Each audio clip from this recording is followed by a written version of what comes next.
সেজদায় যাওয়ার সময় হাত আগে পড়বে নাকি হাঁটু আগে, দয়া করে একটু বলে দিন। এ সম্পর্কে দুই রকমের হাদিসই আছে। কোন কোন হাদিসে আছে নবী করিম সাল্লাল্লাহু আলাইহি ওয়াসাল্লাম সেজদায় যাওয়ার সময় আগে হাত ধরে রাখছেন, এরপরে হাঁটু ফেলেছেন। আবার অনেক হাদিসে তার বিপরীতটাও আছে।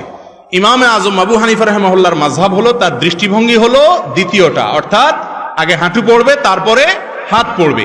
এক্ষেত্রে যে হাদিসে আছে আগে হাত পড়ছে পরে হাঁটু পড়ছে, ওইটার জবাবে তিনি বলেন হয়তো নবী করিম সাল্লাল্লাহু আলাইহি ওয়াসাল্লাম তখন শারীরিক অসুস্থতা ছিল, সেজন্য এরকম করেছেন। বাকি দুইটার সপক্ষে কি আছে? হাদিস আছে।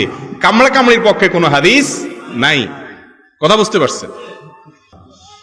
এরপরের প্রশ্ন, জামাত চলাকালীন সময়ে নামাজে ইমামের কোনো ভুল হলে মুসল্লিরা যদি তাকবীর না দেয়, জামাত শেষে ভুল হওয়ার কথা না বলে, তাহলে নামাজ হবে কিনা? প্রথম কথা হলো তাকবীর দিবেন না, এটা ভুল প্রচলন। এদেশের 99% মানুষ এই ভুলটা করে। সেটা হলো ইমামের কোনো ভুল হলে মুক্তাদিরা পিছন থেকে কি বলে তার ভুল ধরবে? লোকমা দিবে কি দিয়া? সুবহানাল্লাহ, মাশাআল্লাহ। আপনারা তো জানেন, দেখা যায় সব শিক্ষিত এবং দিনদার এবং আলেম ওলামা মানুষ এখানে, মাশাআল্লাহ। কিন্তু এদেশে বেশিরভাগ মানুষ নামাজের পরে পিছন দিয়ে কি বলে? আল্লাহু আকবার বলে। নবী করিম সাল্লাল্লাহু আলাইহি সাল্লাম বলেছেন, আত-তাসবিহু লির-রিজাল ওয়াত-তাসফিকু লিন-নিসা। ইমামের ভুল হলে পেছনে মুক্তাদি যদি মহিলা থাকে তাহলে এভাবে হাতে বাড়ি দিবে, মানে ইমাম সাহেবরে বুঝাবে যে ইমাম সাহেব বেলাইনে চলে যাচ্ছেন। কথা বুঝতে পারছেন? আর পুরুষ যদি থাকে তাহলে বলবে কি? সুবহানাল্লাহ। আমরা বলি কি? আল্লাহু আকবার। আল্লাহু আকবার হাদিসে নেই, হাদিসে আসছে কি? সুবহানাল্লাহ। এর আমলও খুব একটা চালু নেই আমাদের সমাজে, জানেই না মানুষ। এটা হলো প্রথম কথা। দ্বিতীয় কথা হলো, ইমাম সাহেবের ভুল হয়েছে, মুক্তাদিরাও লোকমা দেয় নাই, নামাজ শেষ হয়ে গেছে, এখন কি করবে? উত্তর হলো, দেখতে হবে ভুলটা কোন ধরনের। যদি ফরজ ভুল হয়ে থাকে, ফরজ তরক হয়, যেমন ইমাম 4 রাকাত 3 রাকাত পড়ে সালাম ফিরে ফেলেছে, তাহলে তো নামাজ আবার পড়তে হবে বা ওই রাকাত পড়তে হবে। আর যদি ওয়াজিবের ভুল হয় আর সবাই কেবলার দিকেই ফিরে থাকে, তখন স্মরণ হয়, তখনও যদি লোকমা দেয় ইমাম সাহেব, যদি কি করে সেজদা দেয়, তাহলে নামাজ হয়ে যাবে। আর যদি হাঁটা চলা করে কথাবার্তা বলে তারপরে মনে হয়, তাহলে আবার নামাজ পড়তে হবে। আর যদি সুন্নাতের ভুল হয় তাহলে সেক্ষেত্রে কিছুই করা লাগবে না, নামাজ হয়ে গেছে ইনশাআল্লাহ। এরপরে প্রশ্ন হলো, জুতা পরে জানাজা নামাজ পড়া যাবে কিনা? উত্তর হলো, অবশ্যই যাবে। আমাদের দেশে জানাজা নামাজে দাঁড়াইলে সবাই গণহারে জুতা খুলে সামনে রাখে, ঠিক না? রাসূল করিম সাল্লাল্লাহু আলাইহি সাল্লাম বলেছেন, সল্লু ফি আলা সল্লু ফি নিআলিকুম, ও মুসলমানরা তোমরা জুতা পরে নামাজ পড়িও যদি প্রয়োজন হয়।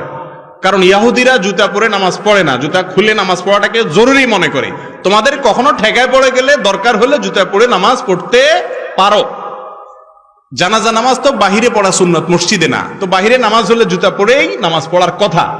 তবে হ্যাঁ, জুতার নিচে যদি নাপাক থাকে, আপনি একটু তলা দেখলেন, নাপাক আছে দেখলেন, তাহলে জুতা খুলে রেখে আপনি নামাজ পড়েন বা খুলে তার উপরে নামাজ পড়েন, নামাজ হয়ে যাবে। কিন্তু যদি দেখেন যে না, নাপাকের কোনো আলামত নাই, মাটি কাদা তো থাকবে, এটা তো আর নাপাক না। মাটি কি নাপাক? অতএব মাটি ধুলাবালি থাকলে ওইটা নিয়ে নামাজ পড়া যাবে। নাপাক দেখলে সেটা শুধু খুলে রাখবেন। আর আজকাল নাপাক কোথায়? আগে তো যেখানে সেখানে পায়খানা করতো মানুষ, এখন তো আলহামদুলিল্লাহ সব পাকা পায়খানা, যার কারণে যেখানে সেখানে তো নাপাক থাকেও না। যদি থাকেও, পরবর্তীতে জুতা কত জায়গা দিয়ে হাঁটতে হাঁটতে ওইটা মুছে আলামতও শেষ হয়ে যায়। রফিয়ে দান করলে অনেকে শিয়া বলে গালি দেয়, এখন আমার করণীয় কি? রফিয়ে দান করলে কি বলে? শিয়া। রফিয়ে দান করলে যে ব্যক্তি শিয়া বলে সে গণ্ড মূর্খ, সে গণ্ড মূর্খ। কারণ রাসূল করিম সাল্লাল্লাহু আলাইহি সাল্লামের সালাতে রফিয়ে দান ছিল কিনা 2 রকমের হাদিসই আছে। রফিয়ে দান করার সপক্ষে অনেক হাদিস আছে। অতএব নবী করিম সাল্লাল্লাহু আলাইহি সাল্লামের হাদিস থাকা সত্ত্বেও যদি এটাকে শিয়াদের কাজ বলে, তাহলে সে শিয়া আর সুন্নি আসলে চিনে না। এটা হলো মূর্খতা। এটা কি? মূর্খতা। আল্লাহ আমাদের বোঝার তৌফিক দান করুন। আয়োজক কমিটি সবাইকে নামাজের দাওয়াত, জি অবশ্যই সবাইকে আমরা নামাজের দাওয়াত দিতে হবে। নামাজ পড়া তো মুসলমানের জন্য ফরজ। নামাজ না পড়লে অনেক ইমামের মতে ইমানই থাকে না, কাফের হয়ে যায় অনেক ইমামের মতে। ইমাম অবনতর মতে না, অবশ্য এই জন্য নামাজ তো অবশ্যই পড়তে হবে। চেয়ারে বসে নামাজ পড়া জায়েজ আছে কিনা? যে ব্যক্তি দাঁড়ায় পড়তে পারে না, সে ব্যক্তি চেয়ারে বসে রুকু করতে পারে না, সেজদা করতে পারে না, কোমর ভাঙতে পারে না, অসুবিধা হয়, তার জন্য বসে চেয়ারে নামাজ পড়া জায়েজ আছে। কিন্তু সারা দুনিয়া দা বাড়ায় বাড়াইতেছেন, আয়সা মসজিদে ধপাস করে বসে চেয়ারে নামাজ পড়া শুরু করলেন, এটা জায়েজ নাই। কার সামনে বসে বাকাওতি করে নামাজ পড়তে আসতেন? এটা তো বিনয় দেখানোর জায়গা। আজকাল মসজিদগুলোতে এত চেয়ার, এটা কি মসজিদ না আরএফএল এর শোরুম সন্দেহ হয়, এত প্লাস্টিকের চেয়ার, এগুলো ঠিক না। তবে হ্যাঁ, কেউ যদি নিরুপায় হয়, উনি রুকু সেজদা করতে পারেন না, তাহলে উনি অবশ্যই চেয়ারে বসে ইশারা রুকু সিজদা করতে পারবেন। দাঁড়ানোর ক্ষমতা থাকলে দাঁড়াবেন, রুকু সিজদার সময় বসে ইশারা করবেন, এটা জায়েজ আছে।